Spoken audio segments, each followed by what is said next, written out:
representative of the Permanent Secretary of the Ministry of Energy and Mineral Development,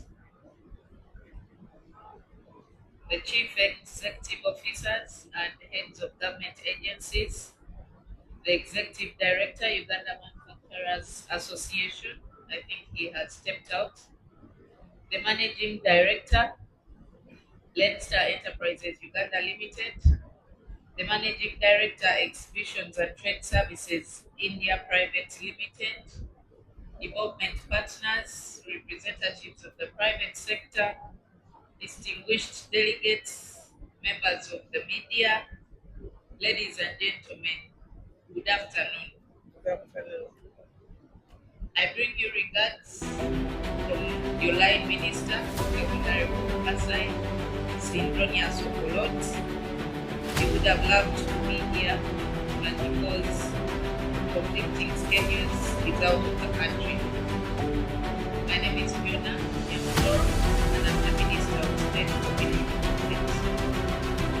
It's both an honor and pleasure to be with you today at the fourth edition of the Power and Elec International Expo 2026. Allow me to begin by congratulating Leinster Enterprises Uganda and Exhibitions and Trade Services India Private Limited for consistently creating a platform that brings together innovators, investors, policymakers, manufacturers, and technology leaders from Uganda and around the world. For 4 consecutive years, this expo has grown into an important marketplace of ideas, technologies, and partnerships that are shaping the future of Uganda's energy. This year's theme, Scaling Energy, Technology, Sustainability, and Global Impact, could not have come at a more appropriate time. Uganda stands at an important point in its national development journey.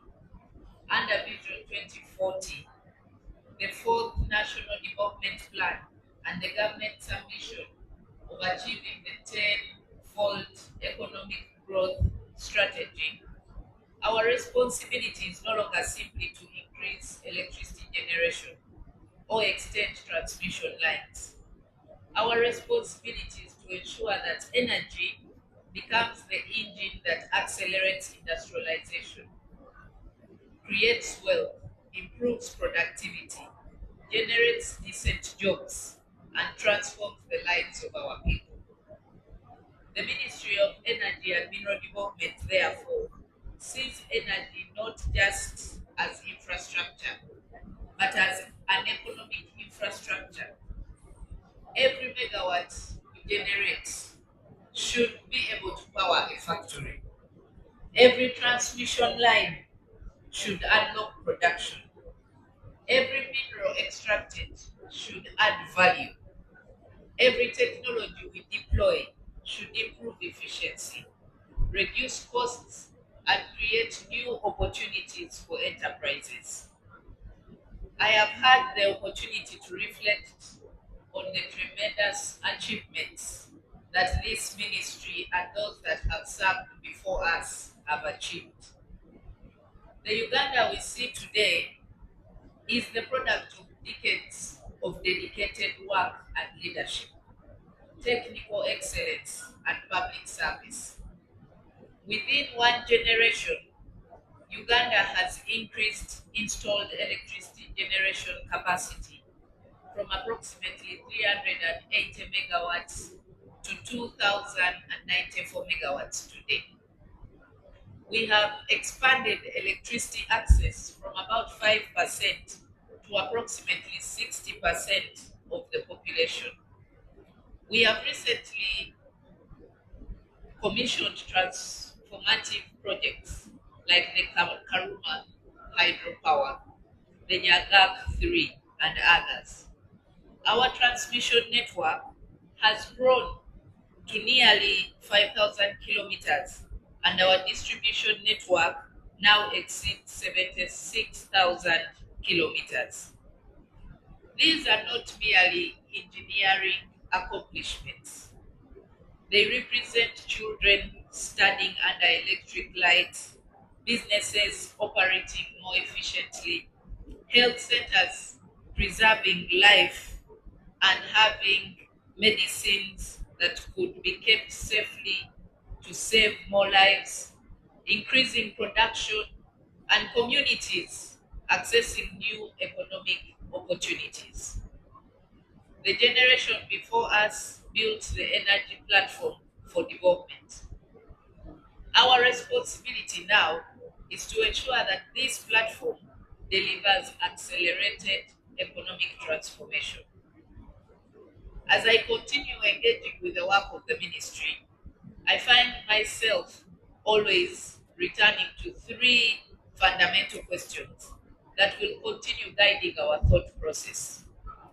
The first is, where is the money? Are we extracting maximum value from our resources? Are we directing our investments towards activities that generate the highest returns for our economy? Are we exporting raw materials, or are we creating wealth through value addition, innovation, and manufacturing? The second question then would be, where are the industries? Energy has little meaning if it does not power productive enterprise. Minerals have little meaning if they leave these borders without creating industries, jobs, and technologies developed here at home. Our success must increasingly be measured by the factories that we have built, the enterprises that have been established, and the wealth that is created because affordable and reliable energy is available. The third question would then be, where is the energy? As Uganda's economy grows, the demand for energy will continue to increase. Our challenge, therefore, is to remain ahead of the demand by investing in diversified generation, modern transmission systems, resilient distribution networks, and smart technologies that ensure reliable, affordable, and sustainable energy for every productive sector of our economy. Ladies and gentlemen, technology is now the defining factor, separating fast growing economies from those that are merely growing. Across the world, artificial intelligence, as we all know, is transforming energy planning and predictive maintenance. Smart grids are improving reliability while reducing technical losses. Advanced metering infrastructure is strengthening customer service and revenue collection. Battery storage technologies are making renewable energy more dependable. Digital platforms are enabling better regulation, faster investment decisions, and more efficient systems that are manageable for the population. But technology is doing something even greater than improving energy systems. It is transforming livelihoods every now and then. Technology is enabling farmers to irrigate more efficiently. It is enabling manufacturers to automate production, hospitals to deliver better healthcare, schools to provide digital learning, and entrepreneurs to build entirely new businesses.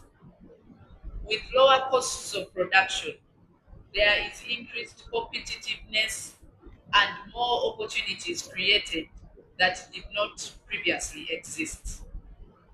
For Uganda, technology, therefore, is not just an option, it is the pathway to productivity. The ministry is committed to embedding technology across the entire energy value chain, from planning and generation to transmission. to distribution, regulation, and customer service consumption. Our goal is to build an intelligent, resilient, and efficient energy ecosystem capable of supporting a modern industrial economy. This vision is fully aligned with the priorities of NDP4, and as the President has always highlighted and insisted on the same for years.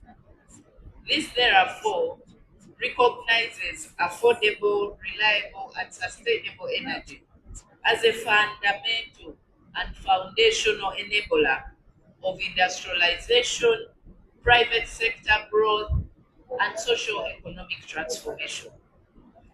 It also aligns with government's tenfold strategy, like I earlier hinted. The success of all this, as we deliberate today, will depend on how much we are able to increase in terms of productivity. It will depend on how much we can accelerate in terms of value addition. It will depend on how we can ensure that every unit of energy generated contributes to expanding Uganda's economy. To achieve these ambitions, the ministry is implementing an integrated strategy that expands generation, transmission, and distribution infrastructure while accelerating universal electricity access through grid expansion and extension, mini grids, and off grid renewable energy solutions. Through initiatives such as the Scale Up program under Mission 300, we are working towards connecting 1 million additional electricity customers while ensuring that businesses, institutions, and communities have access to affordable and reliable power. At the same time, sustainability remains central to our agenda. Uganda is blessed with abundant renewable energy resources.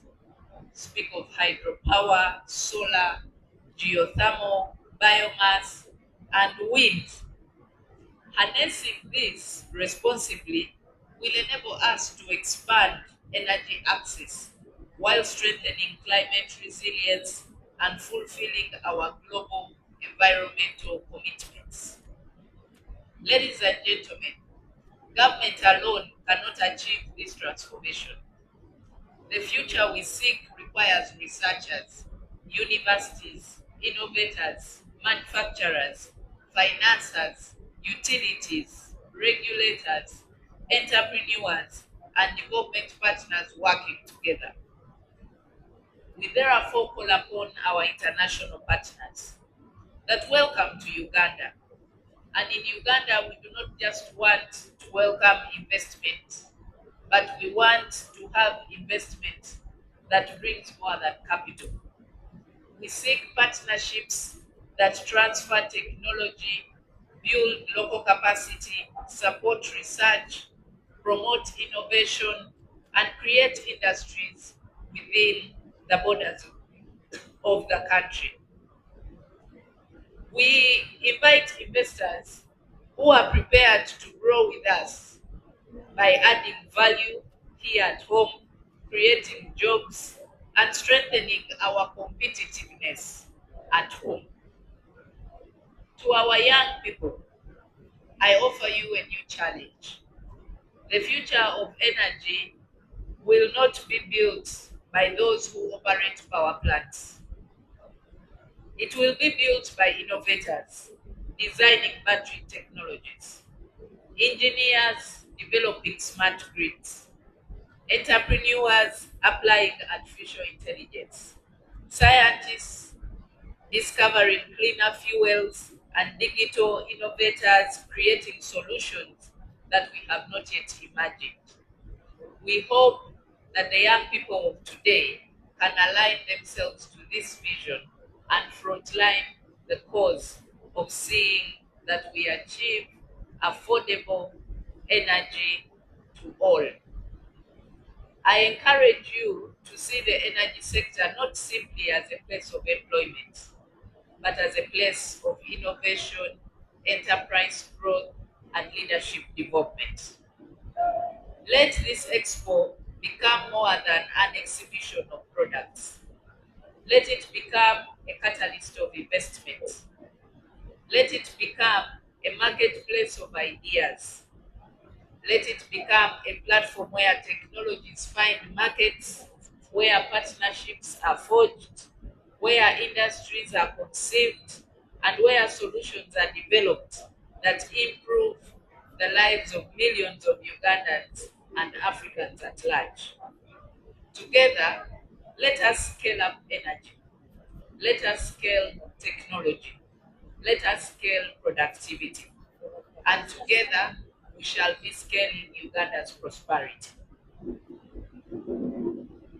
It is my singular honor on behalf of the Republic of Uganda and the Ministry of Energy and Mineral Development to therefore stand before you this afternoon and officially declare the fourth edition of the Power and Elec International Expo and Forum 2026 officially open.